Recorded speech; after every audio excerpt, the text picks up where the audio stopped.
Good morning everyone. Video शुरू करने से पहले एक गुड न्यूज है। आप लोग मेरे से ऑफलाइन कोचिंग ज्वाइन कर सकते हैं। मेरे कोचिंग का एड्रेस स्क्रीन में दिया हुआ है। अगर कांटेक्ट करना चाहते हैं तो कांटेक्ट नंबर पे आप कांटेक्ट भी कर सकते हैं। जहाँ पे फीस को रटाया नहीं, जस्ट फील किया जाता है। आज आप सबों के बीच एक फिर से नई वीडियो लेके आए हुए हैं जो एग्जाम पॉइंट व्यू से बहुत इंपॉर्टेंट होने वाली है। इसलिए वीडियो को स्किप ना करें, वीडियो को लास्ट देखें। हाँ, अगर वीडियो अच्छा लगे तो वीडियो को लाइक करें और चैनल को सब्सक्राइब कर दें और वीडियो को शेयर कर दें ताकि और भी दोस्त लोग इस वीडियो के माध्यम से मेरे से जुड़ सके। देर ना करते हुए वीडियो को शुरू करते हैं। चलिए अब क्वेश्चन की तरफ चलते हैं। क्वेश्चन नंबर 1 पे आते हैं। क्वेश्चन नंबर 1 कर रहा है how many numbers of base SI units are there. तो कितना बेस एसआई यूनिट होता है दोस्तों? तो बेस एसआई यूनिट 7 होता है। कौन कौन? लेंथ का यूनिट मीटर, मास का यूनिट किलोग्राम, टाइम का यूनिट सेकंड, टेम्परेचर का यूनिट केल्विन, इलेक्ट्रिक करंट का यूनिट एम्पियर और अमाउंट ऑफ सब्सटेंस का यूनिट मोल और लुमिनस इंटेंसिटी का यूनिट कैंडेला। ये 7 बेस यूनिट है। इसलिए पहला नंबर क्वेश्चन का जो आंसर हो जाएगा option number C, 7 base SI unit होता है। क्वेश्चन नंबर 2 पे आते हैं। क्वेश्चन नंबर 2 कह रहा है 1 light year is equal to. Light year के बराबर कितना होता है? 1 लाइट ईयर के बराबर कितना होता है? तो 1 लाइट ईयर के बराबर होता है 9.46 इंटू 10⁻15 मीटर। ये सेकंड नंबर क्वेश्चन का आंसर हो जाएगा डी। लाइट ईयर यूनिट होता है डिस्टेंस का। अब आते हैं क्वेश्चन नंबर 3 का। The dimensional formula of gravitational constant is. तो डायमेंशन फॉर्मूला पूछ रहा है ग्रेविटेशनल कांस्टेंट का। दोस्तों आप लोग को याद होगा, दो मास है, एक होता है m1, एक होता है m2। m1 और m2 के बीच का डिस्टेंस कितना दिया? r। और इन दोनों के बीच में जो फोर्स लगता है उसको बोलते हैं ग्रेविटेशनल फोर्स। और उसका इक्वेशन जो आता है F बराबर G m1 m2 बाई क्या होता है? r square. G यहाँ रिप्रेजेंट करता है ग्रेविटेशनल कांस्टेंट को। इसी का डायमेंशन पूछ रहा है। ध्यान से दोस्तों, G के बारे में पूछ रहा है तो G बराबर क्या होगा? इसको यहाँ भेजेंगे तो F इंटू क्या हो जाएगा? r square. m1 m2 कहाँ चला जाएगा? नीचे। तो m1 m2 नीचे आ गया तो यहाँ हो जाएगा G। F का डायमेंशन सबको पता है दोस्तों। F का डायमेंशन G बराबर यहाँ ध्यान दें F into R square by क्या हो जाएगा? m1 into m2। F का डायमेंशन क्या होता है? mlt माइनस 2 और r एक प्रकार डिस्टेंस है। डिस्टेंस का भी डायमेंशन क्या हो जाएगा? l square.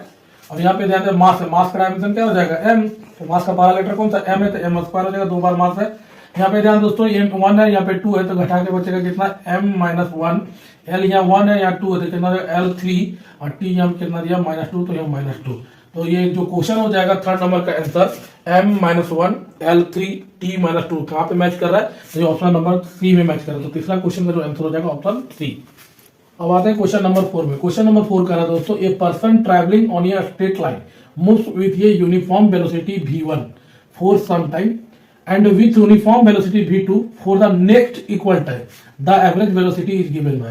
मतलब एक आदमी है स्ट्रेट लाइन में ट्रैवलिंग कर रहा है, यूनिफॉर्म वेलोसिटी दिया हुआ v1 कुछ टाइम के लिए और फिर नेक्स्ट इक्वल टाइम के लिए यूनिफॉर्म वेलोसिटी v2 से मूव कर रहा है। तो उस समय एवरेज वेलोसिटी पूछा जा रहा है। अब ध्यान दें दोस्तों, वेलोसिटी बराबर क्या होता है? Displacement by time. तो डिस्प्लेसमेंट बराबर क्या होगा? Velocity into time. मान लेते हैं यहाँ पे 2 बार वेलोसिटी दिया, 2 बार डिस्प्लेसमेंट होगा। तो d1 बराबर पहला वेलोसिटी के लिए v1 है और इसके लिए टाइम लग रहा है t, और दूसरे डिस्प्लेसमेंट के लिए क्या हो जाएगा? d2, इसके लिए वेलोसिटी v2 और टाइम सेम होने के कारण कितना हो जाएगा? t हो जाएगा। तो d1 और d2 का वैल्यू, d1 का वैल्यू v1 इंटू 2 और d2 का वैल्यू v2 इंटू 2। अब यहाँ पे ध्यान दें दोस्तों, एवरेज वेलोसिटी का जो फॉर्मूला होता है v एवरेज बराबर टोटल डिस्प्लेसमेंट बाय कितना हो जाएगा? Total time. टोटल डिस्प्लेसमेंट कितना है? d1 plus d2 by total time कितना दिया? t और t 2 बार दिए हुए तो कितना हो जाएगा? 2t हो जाएगा। यहाँ पे ध्यान दें d1 का वैल्यू कितना दिया हुआ है? v1t और d2 का वैल्यू कितना दिया है? v2t बटे कितना हो जाएगा? 2t हो जाएगा। t1 कॉमन हो जाएगा तो क्या होगा? v1 प्लस v2 बटा कितना हो जाएगा? 2t। t से t कैंसिल हो जाएगा तो क्या आ जाएगा? Average velocity v1 plus v2 bye कितना आ जाएगा? 2 हो जाएगा। तो कहाँ पे मिल रहा है? ऑप्शन नंबर बी पे मिल रहा है। तो फोर्थ नंबर क्वेश्चन का जो आंसर हो जाएगा option number B, v average equal to v1 plus v2 by 2। अब आते हैं क्वेश्चन नंबर 5 में। 5 का रहा है at the top of the trajectory of the projectile the acceleration is. Trajectory आता है प्रोजेक्टाइल मोशन में। प्रोजेक्टाइल मोशन में एक चीज याद रखें, एक्सेलरेशन पूरे प्रोजेक्टाइल मोशन में कांस्टेंट होता है और किसके इक्वल होता है? g के इक्वल। यहाँ पे देखिए लिख रखे हैं acceleration through out the projectile motion. Projectile motion में रिमेन्स क्या होता है? कांस्टेंट होता है एंड इक्वल किसके इक्वल होता है? g। इसलिए क्वेश्चन नंबर 5 का जो आंसर होगा किसके बराबर हो जाएगा? g के बराबर। तो 5 का क्वेश्चन आंसर क्या होगा? Option number D.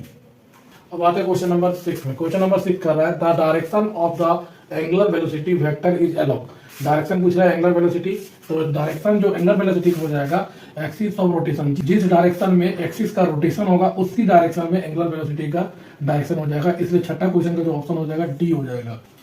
अब आता है क्वेश्चन नंबर 7 में। क्वेश्चन नंबर 7 कर रहा है the trajectory of the projectile is ये। तो इसका जो ट्रेजेक्ट्री बनेगा, एक चीज याद रखें दोस्तों, प्रोजेक्टाइल मोशन में जो बॉडी फॉलो करता है प्रोजेक्टाइल मोशन को, उसको प्रोजेक्टाइल बोला जाता है।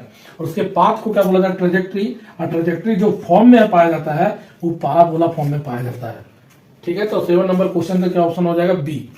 क्वेश्चन नंबर 8, क्वेश्चन नंबर 8 कर रहा है minimum number of unequal vector which can give zero resultant. बोल रहा है कि कितना नंबर ऑफ अनइक्वल वेक्टर होगा जिसका रिजल्टेंट जीरो होना चाहिए। तो इसके लिए मिनिमम चाहिए जो वेक्टर वो 3 होगा। कैसे?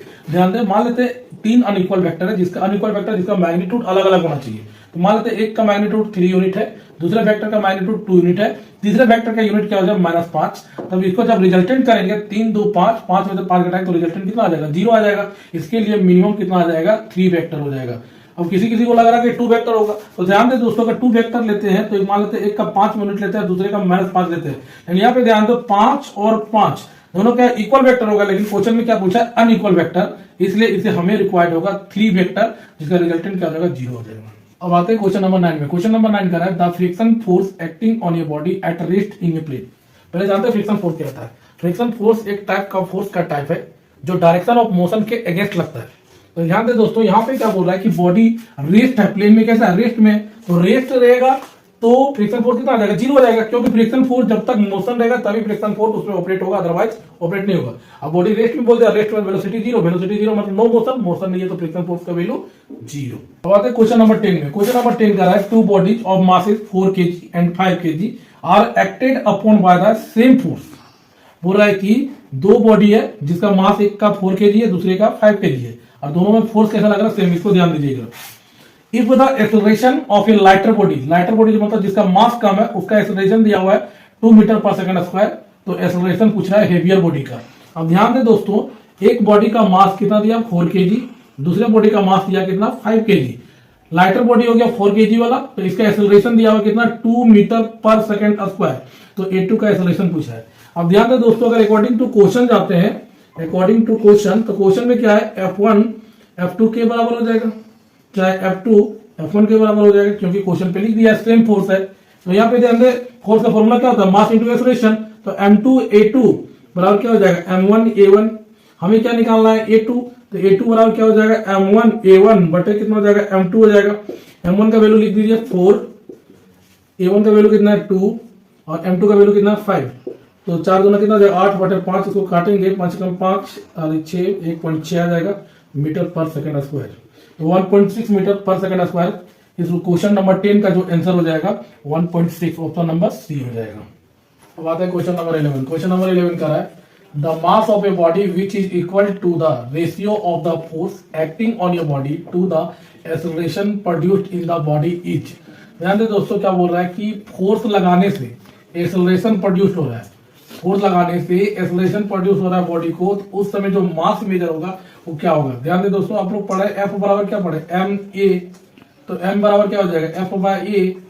तो इस जो मास को बोला जाता है ना, ये मास को बोला जाएगा इनर्शियल मास।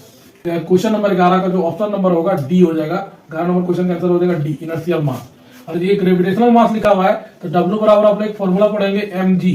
तो यहाँ पे जो मास को मेजर करते हैं ना, जो मास निकलता है, इसको बोलते हैं ग्रेविटेशनल मास। इलेक्ट्रोमैग्नेटिक मास का कोई मीनिंग ही नहीं बनता है। तो क्वेश्चन नंबर 11 का जो आंसर हो जाएगा डी हो जाएगा। अब आते हैं क्वेश्चन नंबर 12 में। क्वेश्चन नंबर 12 कह रहा है what is the linear momentum of the gun and bullet before firing. बोल रहा है कि एक बंदूक है और बंदूक पे बुलेट है, बुलेट को फायरिंग क्या नहीं किया है, बुलेट को फायरिंग नहीं किया गया। अगर फायरिंग नहीं करेंगे तो वेलोसिटी कितना हो जाएगा? 0।